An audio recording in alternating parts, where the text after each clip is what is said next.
Hello everybody, welcome back. Today as well we have got you another video. In this video I'll show you how you can delete WhatsApp community group. But before that, please do make sure to like our video, subscribe our channel, and yes, without any further delay, let's get started.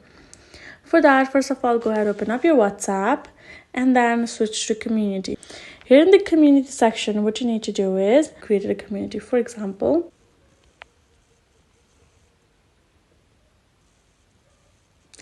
this is a particular community that I have created. I can simply go ahead and tap on this community.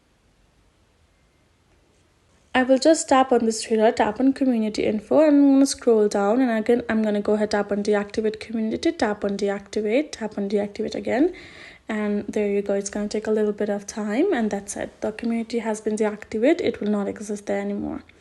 That's it. Hope this video helped. Thank you so much for watching. I will see you guys in our next video.